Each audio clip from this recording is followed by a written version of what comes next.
My name is Carol Schoneberg, and I'm an end-of-life educator and grief counselor with Hospice of Southern Maine in Scarborough, Maine.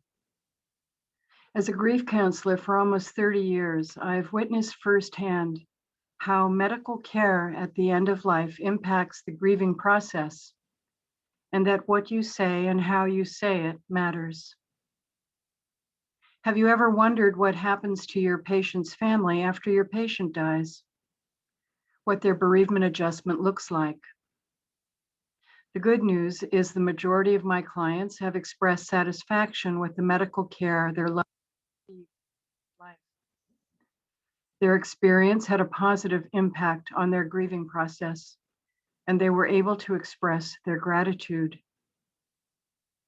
This doesn't mean their grief wasn't deep or that it was in any way diminished or softened by this positive experience, but it does mean they weren't burdened by the extra layers of grief and anger that occur when the client is unhappy with the end-of-life care their loved one received. Everyone in healthcare understands that some patients and families are easier to work with than others. And nowhere is this more pronounced than caring for a patient and family at the end of life. In hospice, we say, we die the way we've lived. And the same is true with grief. We grieve the way we've lived. How could it be otherwise? We are who we are. The person whose nature tends to be trusting and flexible, who doesn't blame others for what has happened, whose philosophical approach to life includes the fact that we are born and we will die, who is realistic and sees the glass half full, will approach their grief differently than the person whose nature is to be skeptical, who thinks of death as an aberration that won't happen to them or anyone they love, who needs to have someone or something to blame, who copes with adversity through denial and sees the glass half empty. Neither one of these approaches is good or bad or right or wrong, but one serves a person better when grieving the death of someone they love, as well as when approaching their own death. I want to talk a bit about hope and terminal illness. Many studies point to the importance of hope for people who are seriously ill, and many doctors, as well as family members, believe in the importance of fostering belief in a possibly effective treatment, so the patient will not fall into despair, and as they see it, give up.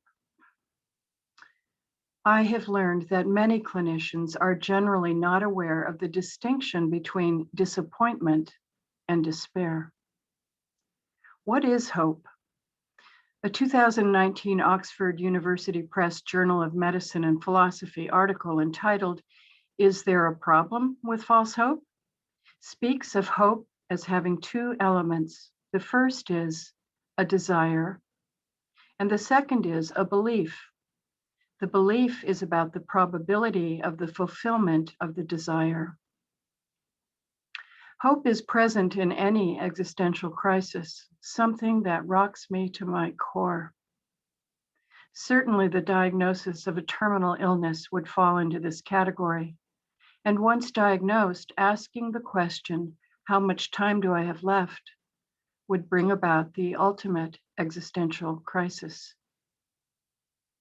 What is false hope versus well-informed hope, which might also be called realistic hope? From a knowledge perspective, hope cannot be true, it can only become true.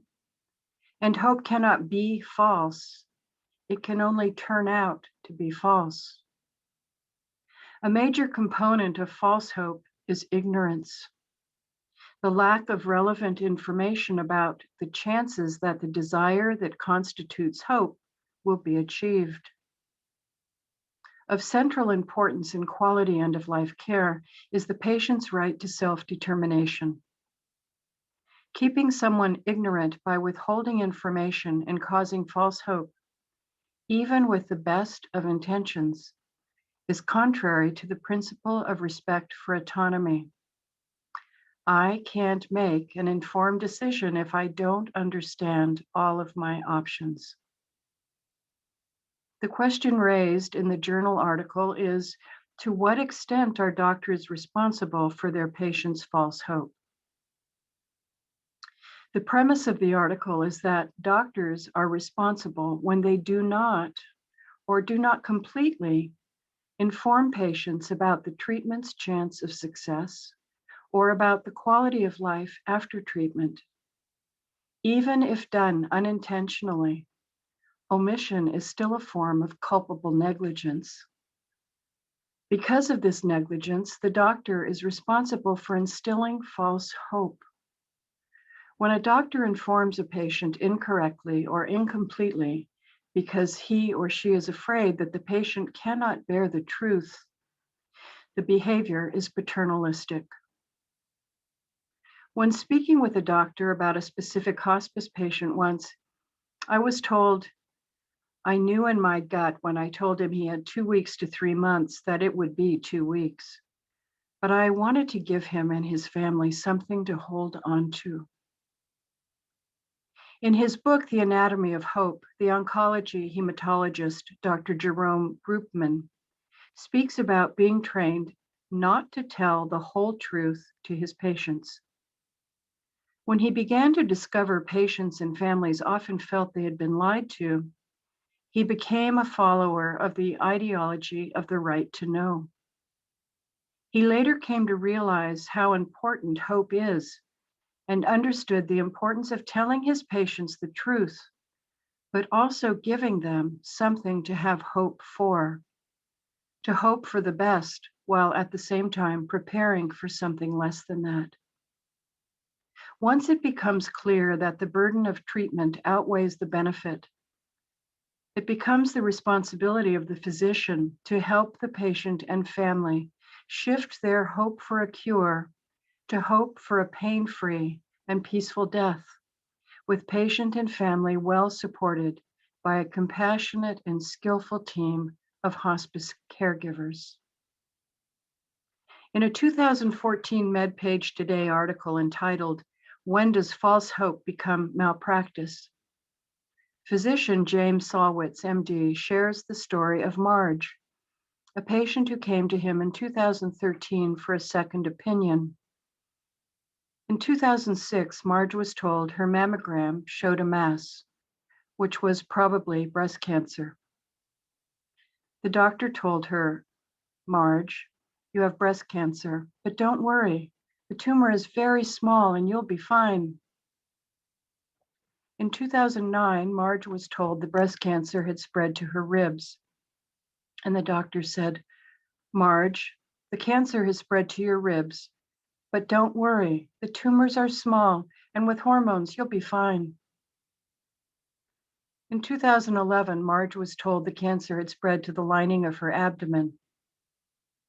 Marge, the cancer has spread to the lining of your abdomen, but the amount of cancer is really small, and with chemotherapy, you'll be fine.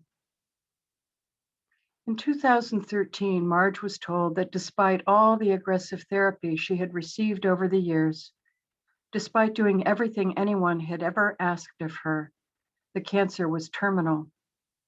And the doctor told her, Marge, your cancer is terminal and there's nothing more we can do for you. Late that night, Marge came to the realization that for at least 4 years, ever since the cancer had come back in her bones, that the cancer had been only treatable and not curable. At this point, Marge went to Dr. Salwitz for a second opinion and told him, the doctors have lied to me and never told me the truth, and I'm going to sue them for every penny they own. Dr. Salwitz confirmed the cancer was growing rapidly in her abdomen, and there was little that could be done. She was shocked to find out she was dying, shocked to learn that once cancer has spread, it is almost always incurable, and shocked to learn that every bit of treatment since the cancer had metastasized had been palliative. Marge focused her righteous and legal anger on the doctors who had failed to tell her that her life was almost gone. It isn't hard to imagine that that anger would have transferred to her family, and they would carry it into their bereavement. What does the grieving process look like for family members who feel they and their loved ones were betrayed and lied to, who feel they were not helped by their medical team to realistically navigate the end-of-life journey with their loved one, who feel they did not have guidance in using whatever time remained in the best and most meaningful way possible, who feel their loved one was pressured to pursue more treatment than they wanted, who feel they and their loved one were not given the full menu of treatment options, including the viable option of pursuing no aggressive treatment, but rather comfort measures only for whatever time remains. As a grief counselor, a typical first visit with a new client starts with, "I'm sorry to know your husband died. Please tell me what you would like me to know about the time between diagnosis and death." These are some of the responses I've heard over the years from clients who felt they were betrayed and lied to. The doctor kept saying, "We're going to beat this. I'm so stupid I believed him."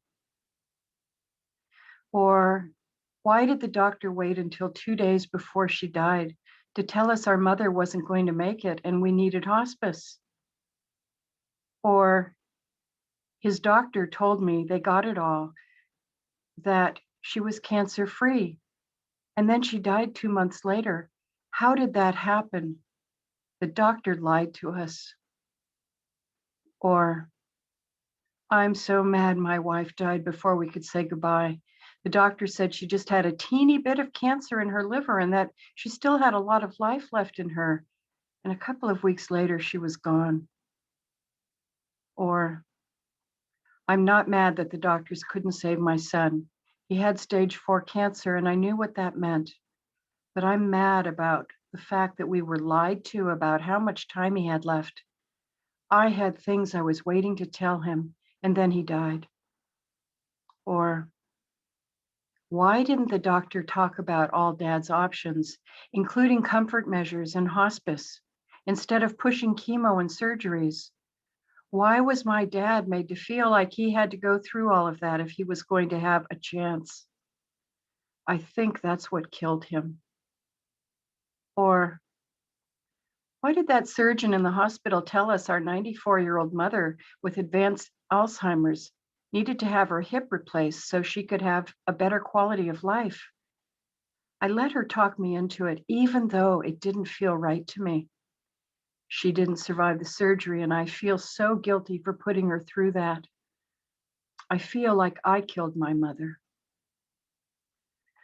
For the client whose end-of-life medical experience with their loved one leaves them feeling they were lied to, their initial bereavement period is composed of anger and rage, resentment, perseverating on this aspect of feeling wronged and cheated out of more time with their loved one, a belief that their loved one might still be alive if they hadn't agreed to aggressive treatment, a wish to ruin the reputation of the doctor they felt lied to them and is therefore viewed as the one responsible for their loved one's death.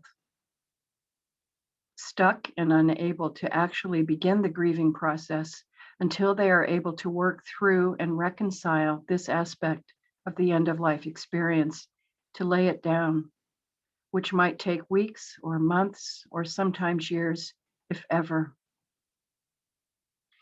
The role of the grief counselor is to listen, to validate feelings, to provide end-of-life education when appropriate, to help with myths and misinformation, to encourage the client to write a letter or request a meeting with the doctor or facility, to have questions answered and to gain clarity, to acknowledge the client's understandable anger and help them process it, to slowly and gently help the client understand that focusing on this aspect of care is less painful than focusing on their grief. And most importantly, to continue to listen, validate, normalize, and educate.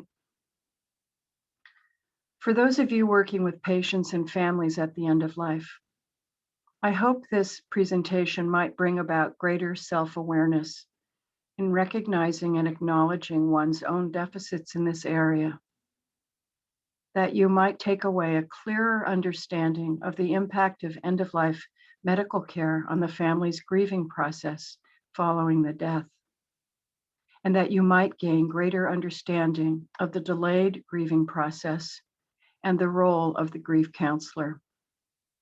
Thank you for your interest in this topic.